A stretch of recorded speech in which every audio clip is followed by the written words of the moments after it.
रिश्तों का कत्ल, हवस की आग और एक ऐसी दरिंदगी जिसने इंसानियत को ही शर्मसार कर दिया। क्या कोई बेटा अपनी ही माँ के साथ ऐसा कर सकता है? उत्तर प्रदेश के मुजफ्फरनगर से आई ये कहानी सिर्फ एक जुर्म की दास्तान नहीं बल्कि उस काली मानसिकता का चेहरा है जिसे सुनकर आपकी रूह कांप जाएगी। आखिर उस रात अंधेरे जंगल में क्या हुआ था?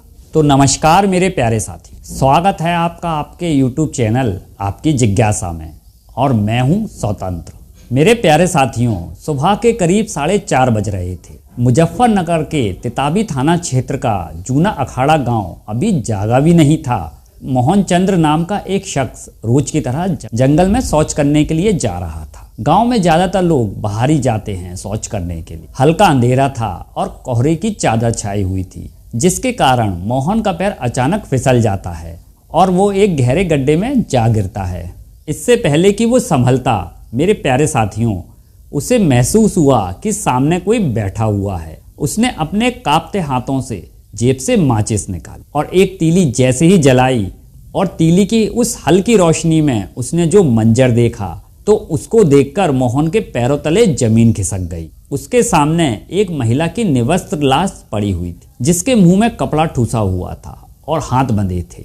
यह सब देखकर मोहन की चीख निकल गई और उसकी आवाज़ सुनकर आसपास के लोग इकट्ठा हो जाते हैं। तभी झाड़ियों में से लोगों को कुछ सरसराहट सुनाई देती। मेरे प्यारे साथियों, जब लोगों ने गौर से देखा तो दो साए भागते हुए दिखाई देते हैं। उन अनजान लोगों को भागता देख गांव वाले लोग उनके पीछे भागने लग जाते हैं और कुछ दूरी पर जाकर उन दोनों लोगों को गांव वाले पकड़ लेते। लेकिन मेरे प्यारे साथियों, जब उन दोनों का सच सामने आया तो पूरे गांव के पैरों तले जमीन खिसक गई।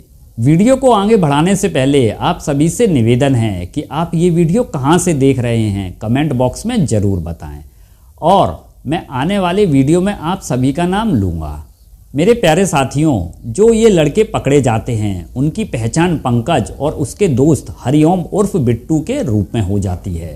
पंकज कोई और नहीं बल्कि गांव के एक प्रतिष्ठित और संपन्न किसान मोहर सिंह का पोता है।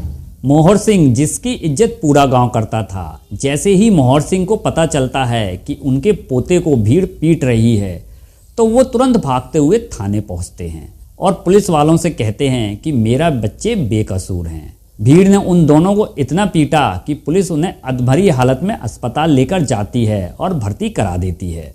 मेरे प्यारे साथियों, उन दोनों को हॉस्पिटल भर्ती कराने के बाद पुलिस ने जब लाश की शिनाख्त की तो पता चलता है कि वो महिला कोई और नहीं बल्कि पंकज की अपनी सौतेली मां पुष्पा है। मेरे प्यारे साथियों, पोस्टमार्टम रिपोर्ट ने पुलिस के भी होश उड़ा दिए। पुष्पा के साथ सामूहिक बलात्कार हुआ था और उसके निजी अंगों पर इतनी चोट थी कि दरिंदगी की हदें सारी पार हो चुकी थी। अधिक खून बहने की वजह से उसकी मौत हुई थी। मेरे प्यारे साथियों, 3 दिन बाद जैसे ही पंकज को होश आया तो उसने पुलिस के सामने जो कबूलनामा किया वो किसी डरावनी फिल्म से बिल्कुल भी कम नहीं था। पंकज ने बताया कि जब वो सिर्फ 12 साल का था तो उसकी सगी माँ उसे छोड़कर चली गई थी। घर में वो और उसके पिता सुरेंद्र सिंह और दादा मोहर सिंह अकेले रहते थे। मेरे प्यारे साथियों, धीरे धीरे वक्त बीतता गया और घर की ज़रूरतों को देखते हुए सुरेंद्र सिंह ने दूसरी शादी करने का फैसला कर लिया और उसकी शादी पुष्पा से हो जाती है। पुष्पा बेहद ही खूबसूरत थी और उम्र में सुरेंद्र से काफ़ी छोटी थी और सबसे बड़ी बात ये थी मेरे प्यारे साथियों कि वो पंकज से महज 3 से 4 साल बड़ी थी और बस यहीं से पंकज के मन में मर्यादा की दीवार ढहने का काम शुरू हो जाता है। मेरे प्यारे साथियों, वो अपनी माँ को माँ नहीं बल्कि नाम लेकर पुष्पा बुलाता था। उसके दादा मोहर सिंह ने उसे कई बार टोका कि मर्यादा में रहो, लेकिन पंकज जो था ना कि उसके सिर पर हवस का भूत सवार हो चुका था। उसको जब कभी मौका लगता वो छुपकर अपनी माँ को नहाते हुए देखता, झाड़ू पोछा लगाते हुए देखता। टोटल मिलाकर वो बेशरम हो चुका था। ऐसा नहीं था कि पंकज की इस गंदी नज़र की शिकायत पुष्पा ने दादाजी से ना की हो। उसने कई बार दादाजी से उसकी इन हरकतों की शिकायत की थी। दादाजी ने उस पर कई घर में पाबंदियां लगाईं, लेकिन पंकज का पागलपन कम नहीं हुआ।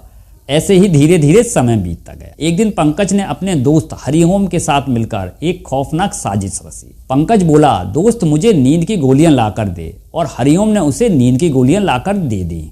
कहानी को आगे बढ़ाने से पहले आपसे एक छोटी सी गुजारिश है कि चैनल को सब्सक्राइब जरूर कर लीजिएगा। मेरे प्यारे साथियों, एक रात जब पंकज के पिता सुरेंद्र सिंह घर पर नहीं थे, तब पंकज ने मौका पाकर रात के दूध में 10 नींद की गोलियां मिला दी। पंकज ने जैसा सोचा था वैसा ही हुआ।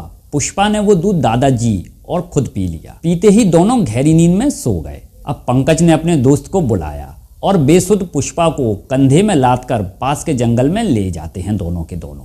देखिए कितने नालायक थे दोनों कि ले जाकर दोनों ने बारी बारी से उसके साथ बलात्कार किया। जब पुष्पा को होश आया तो उसने चीखने की कोशिश की तो पंकज ने उसी के दुपट्टे से उसका मुंह बंद कर दिया, मतलब मुंह बंद कर दिया और हैवानियत जारी रखी। मेरे प्यारे साथियों, पंकज और हरिओम इस दरिंदगी से पुष्पा की जान चली गई। जब इन दोनों को एहसास हुआ कि वो मर चुकी है तो वो घर गए। घर जाकर उन्होंने फावड़ा और गैती लेकर आए जिससे लाश को ठिकाने लगाया जा सके गड्ढा खोदकर। लेकिन मेरे प्यारे साथियों, नियति को कुछ और ही मंजूर था और उसी वक्त मोहनचंद शौच करने के लिए वहां पहुंच गया और इन दोनों के खौफनाक राज का पर्दाफाश हो गया। आज पंकज और उसका दोस्त सलाखों के पीछे हैं। मोहर सिंह का वो हंसता खेलता और संपन्न परिवार पूरी तरह बर्बाद हो चुका है। गांव में आज भी लोग इस घटना को याद कर कांप उठते हैं। मेरे प्यारे साथियों, मुजफ्फरनगर की ये घटना हमें सोचने पर मजबूर करती है कि आखिर परवरिश और समाज में कहाँ कमी रह गई। क्या हवस इतनी बड़ी हो सकती है कि वो रिश्तों की गरिमा ही खत्म कर दे। मेरा इस कहानी को सुनाने का उद्देश्य आप लोगों को डराना बिल्कुल भी नहीं है, बल्कि सचेत करना है। और आपसे गुजारिश है कि अपने आसपास के माहौल पर नज़र रखें। और मेरे प्यारे साथियों, मैं अपनी राय बताऊं तो ना इसमें दादा की गलती थी ना पिता की, बस ये हमारे आसपास के माहौल और सबसे बड़ी गलती सोशल मीडिया की है, क्योंकि वहाँ पर इतनी फुकरता परोसी जाती है कि बच्चों को वो सही लगने लगती है। आपको क्या लगता है, इस तरह के अपराधियों को क्या सज़ा मिलनी चाहिए? कमेंट बॉक्स में अपनी राय जरूर दें। वीडियो को लाइक करें और ऐसी ही सच्ची कहानियों के लिए हमारे चैनल आपकी जिज्ञासा को सब्सक्राइब करना ना भूलें। तो मिलते हैं किसी नेक्स्ट कहानी के साथ। तब तक के लिए आप मुझे आज्ञा दीजिए। धन्यवाद।